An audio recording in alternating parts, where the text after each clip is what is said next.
For the first two, we're just getting started with looking at how we can take those basic parent functions and apply what we call transformations to produce new functions. So to get us started, all we are going to do, kind of like what we did in the warm-up, we are first going to just identify which function family the graph belongs. So it's going to be one of those main four that we have up on the board that this will fit to. So looking at that first graph, Emma, what would you say that belongs, or where? Sure, yep.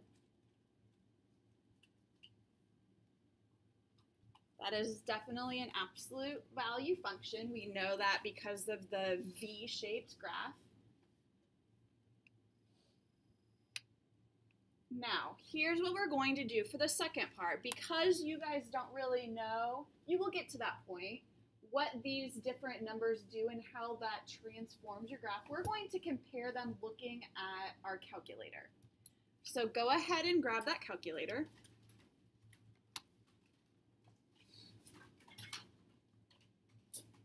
Go to your y equals, and you might also have to do this because I had a couple pre-cal kids using these. Go to your y equals. Do any of you have that plot 1 dark? If you do, scroll up and hit enter to turn that off. That's going to mess things up if you have that on. Okay, so make sure that that is not dark. If you have anything else that's in your calculator, just delete it out. We want everything cleared out. And we are going to first graph just our basic absolute function. So again, you can see what that equation is up on the board. It's just y equals absolute value of x. The easiest way to get to absolute value is to hit second and then 0, which is catalog. And because absolute value starts with an A, it's actually the very first thing that comes up in the catalog.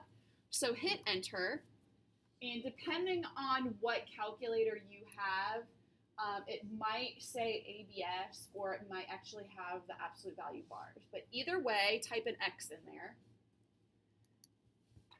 And that's our basic absolute value function. Go ahead and hit zoom and then number 6. And we can see what that graph looks like. It's our basic V. Now what we're going to do, we're going to keep that in there.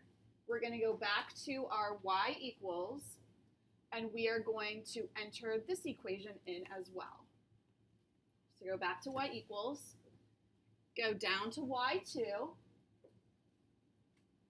go ahead and hit the 2, and then second 0 to get to your catalog to get that absolute value again. And then enter your variable x. And then scroll over. You need to be outside of your absolute value now to enter, is that a +1? Yeah, +1.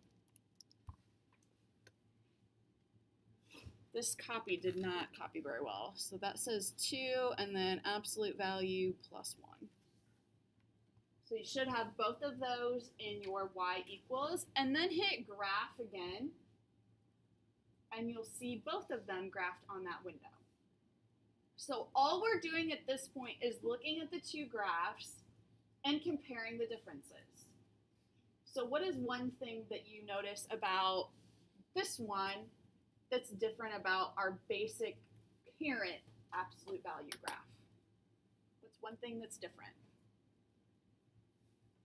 Mitchell, what's different?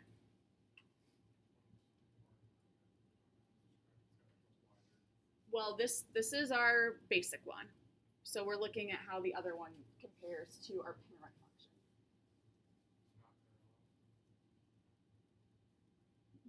What do you mean parallel?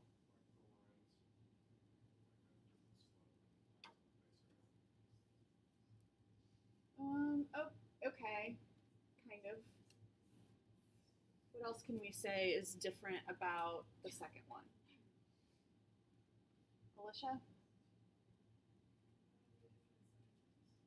What do you mean by that?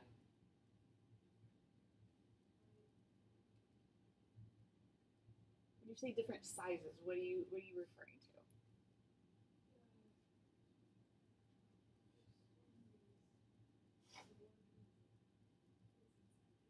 I can't hear you. Guys, those are definitely not the same. Am I right? Okay, what is different? If you were explaining to your 6-year-old brother how those are different, what would you say? What do you mean by that, though?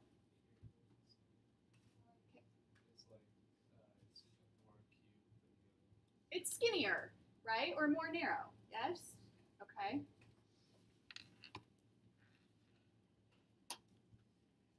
So it is more narrow. Can you tell what else is different? You might have to zoom in a little bit. If I hit zoom and then number 2, we can zoom in a little bit.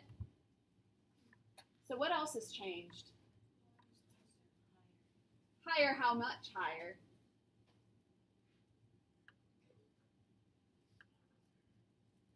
Started at 0, 0, and it's where?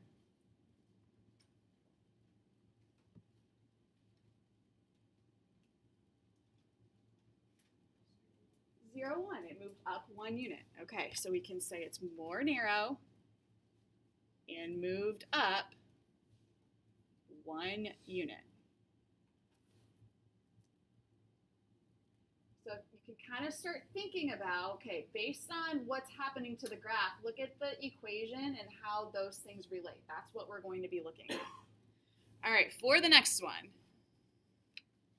And this really did not copy well at all. This is h of x equals negative 3x times the quantity x minus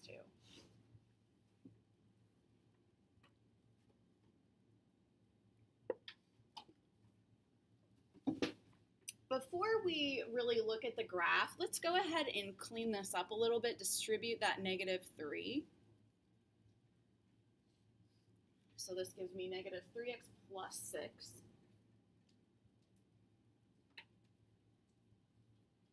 All right, Levi, what function family does this belong to? Linear. Sure does. Okay, so this is a linear function. All right, so again, let's go back to our calculator, compare our basic linear function to this one. So again, up on the board until you guys are more comfortable with this, your basic linear function is just y equals x. And then for the second one, we are looking at negative 3x plus 6. Make sure that when you hit negative, you're using this button, not your minus sign. It's not going to work correctly for you. And then graph that.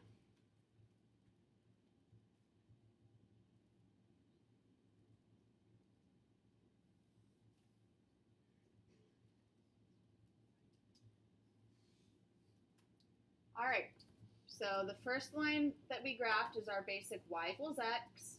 The second one is that negative 3x plus 6. Colin, what's one thing that is different? Okay, so probably that minus in the middle, we changed to a negative slope. Good. Chloe, what's something else that's different?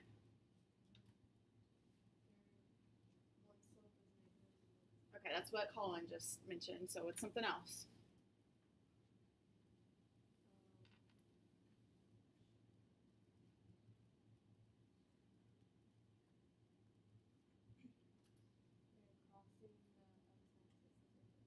Okay, let's talk more about the y-axis. The y-intercept is moving from 0 up to 6.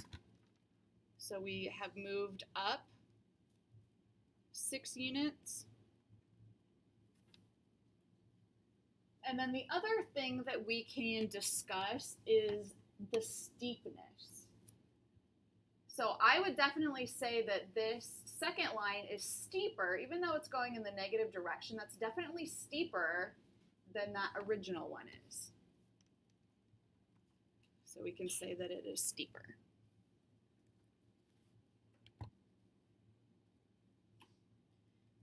Now, what we're going to be doing over the next couple of lessons is really getting into the specifics of how these different numbers change the graph of our parent functions.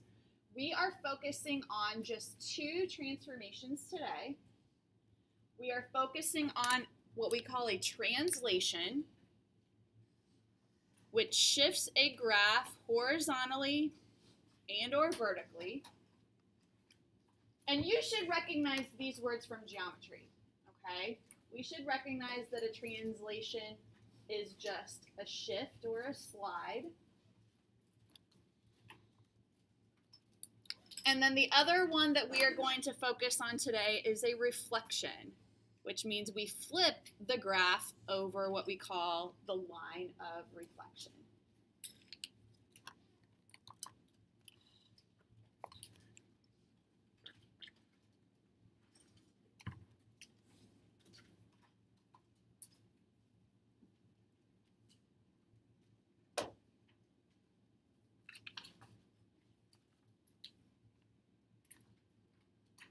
All right, let's look at the next example. We're going to really investigate what these numbers do to our graph. So it says to graph g of x equals x minus 4 and its parent function. So we need to identify what that parent function is first. So g of x equals x minus 4. Tyler, what is the parent function for that? Okay, it's going to be a linear function.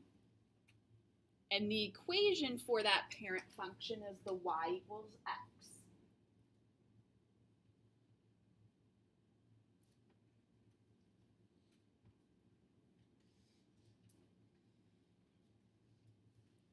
We're also going to look at the table of values. So again, go back to your calculator. We're not having you buy these and not use them, trust me. Okay. Go back to your y equals, and we already have that linear parent function in there, so you can keep y1 in there. Go down to y2 and type in your x minus 4.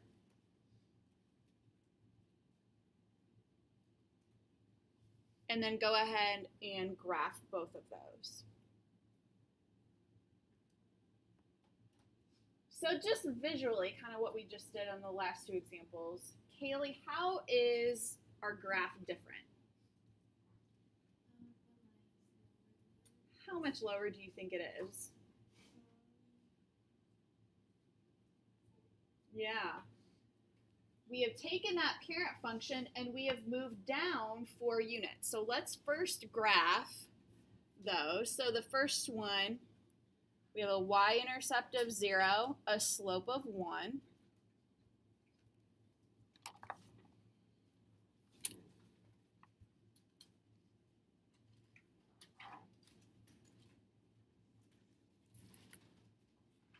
And then, like Kaylee said, our second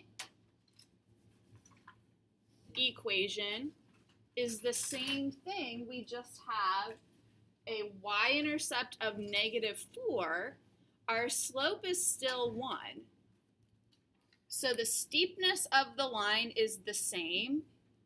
It's going in the same direction. We have just shifted or translated our line down 4 units. Bless you.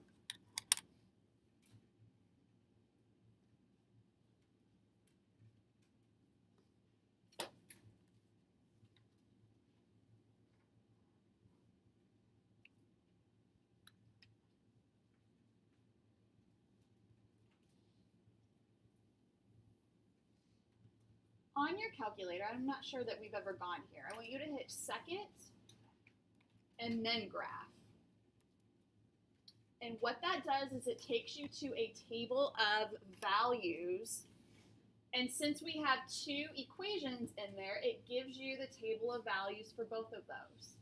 So we are going to pick, it's kind of up to us. I always like to pick a couple of negative values for x, so like -2, -1. I always like to look at 0 and then a couple positives. So we're just choosing those 5 x values. And we're going to look at then how the y values change from the parent function to the transformed function. So how your table works, and you can use those cursor buttons to scroll through. So what this shows you is the x value. So when x is -2, that first equation has a y value of -2. And our new equation has a y value of -6. Looking at when x is -1, our parent function has a y value of -1. The new one has a y value of -5. What are you noticing about the y values from the parent function to the new one? What? These are not the same. What's happening to the y values from the parent function to the new one? They're going down by 4. And why does that make sense? Because it's x minus 4. And what did we see in the graph? It went down 4, right? All those y values are going down 4. So we're seeing the same thing in the equation, the table, and the graph. Okay, take just a second. We can fill the rest of our table in. So 0 and then -4.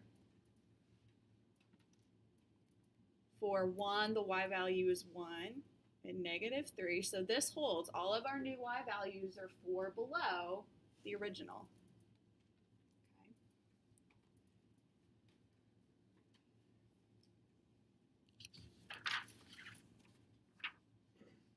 All right, let's look at the next one. Kind of the same thing.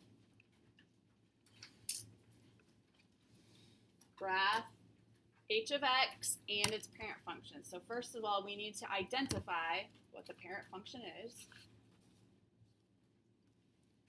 H of x belongs to what family? Allie?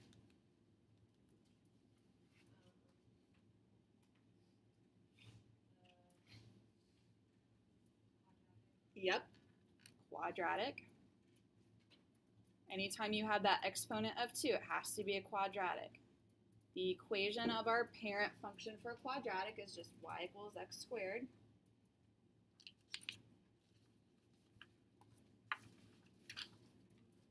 We're going to do the same thing. Let's start off, go to your y equals. We're going to put both of these graphs in our calculator to look at what's happening. So x, your square button is down on the left-hand side.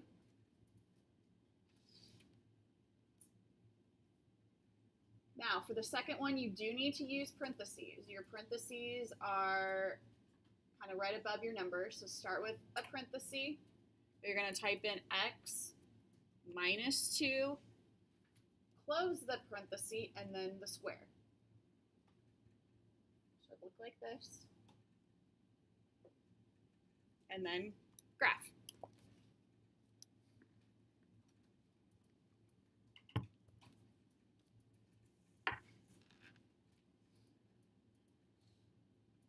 What's happening now from the original to the second one? Isaac, what happened?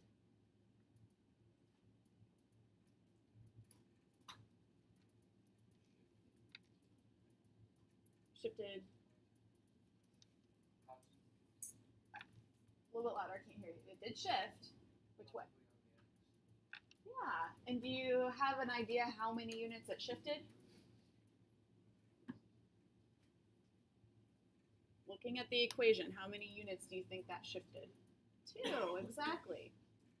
So we have the original quadratic, and then our new one shifted to the right. So graph your first one. And if you're not exactly sure what points to graph, you can always go to your table and pick some points from your table to just plot, okay? So for instance, -2, 4 is a point that we can plot on the original. Negative 1, 1 is a point I can plot on the original. 0, 0 is a point. 1, 1 is a point. And then 2, 4. 5 points for this is probably enough, and then you get the general idea for that graph.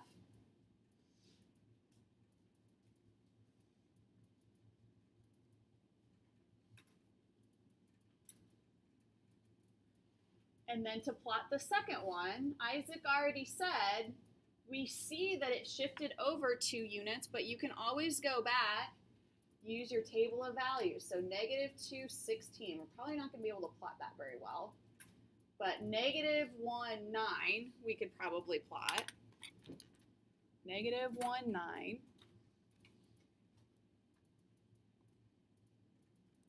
0, 4, we can plot. 0, 4. And then we're just looking at our table to get more values. 1, 1, again, is a point. 2, 0 is a point, and so on.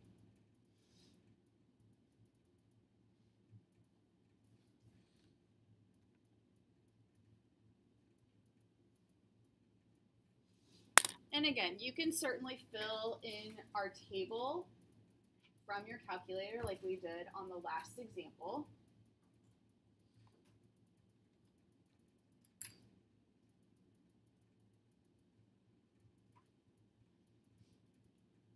But here's one thing that I want you to notice, and this is the one that's kind of counterintuitive.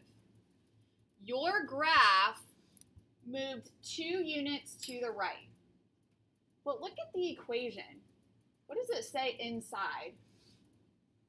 That's kind of opposite of what you would think.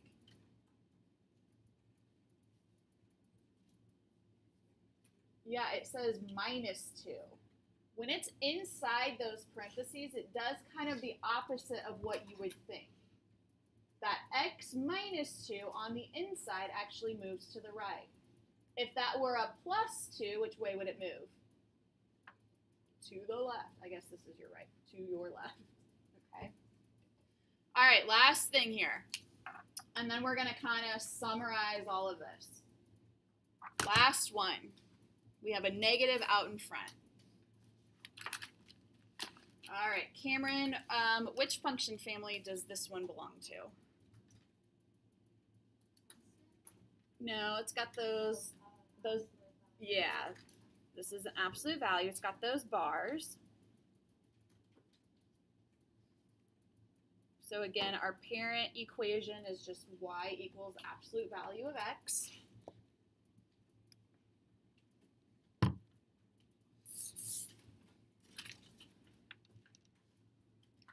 Again, let's go to our calculator. Let's look at the graph of both of these.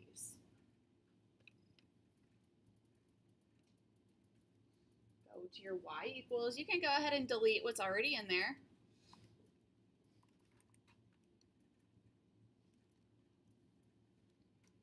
Under y1, we want to graph just our parent function. So this is where we go second catalog, or second 0, and then that first option is our absolute value. Type in an x into that.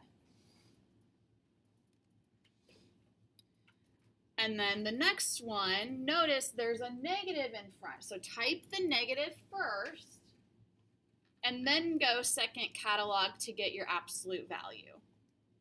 So you should have one that's positive, and then the second one we're looking at what happens when you put that negative. You guys have any idea what might happen? Remembering from geometry? The first one's going to be our regular one. That negative in front. I can't do it. There we go. It's going to be reflected, okay? So there's the original. There's the second one. It's taking this absolute value graph, reflecting it over the x-axis. So we can plot the original.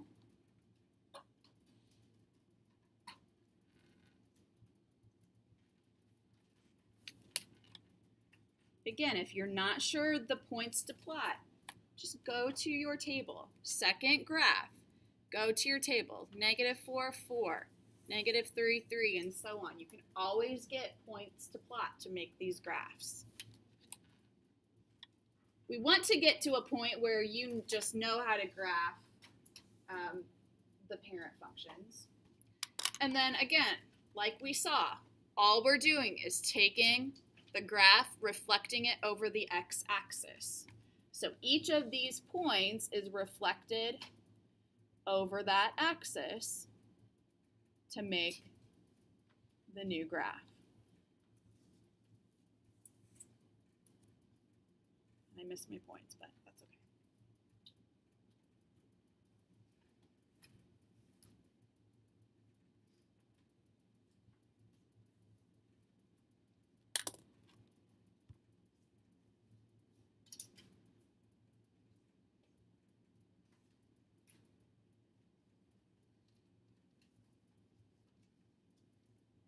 And one thing I just noticed that we have not been doing, let's do it on this last one. It says describe the transformation. We've kind of been doing it just out loud, but let's actually write a statement here. So all this is looking for is that the graph, like you guys already said, is reflected over the x-axis. Okay, so we're just writing in words what we've been talking about when it says to describe the transformation.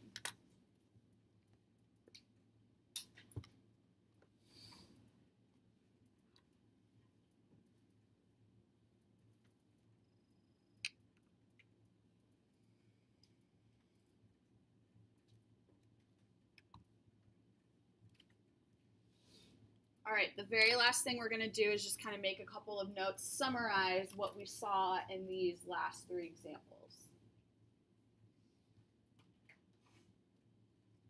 Our vertical translation in general is where we have a number added or subtracted on the outside, like we saw in that first one. So you have your function. If we are adding a value a to it, this means we are translating up a units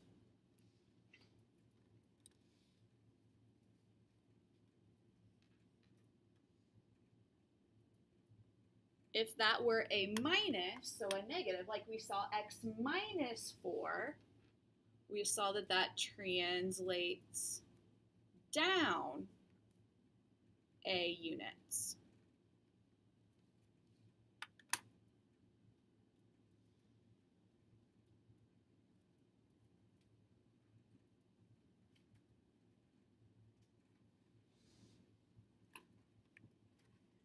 Horizontally, so that's what we saw with the parabola. This is when we are adding or subtracting on the inside. So for example, f of x minus a, this is the one that's kind of backwards. If it's minus, we translate to the right a units.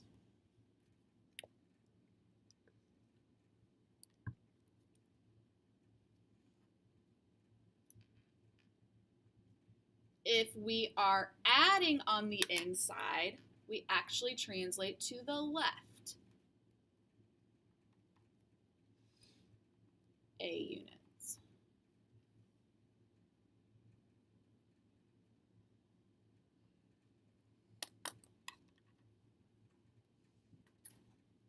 And then finally, that reflection that we just saw, a negative on the outside of our function, reflects over the x-axis.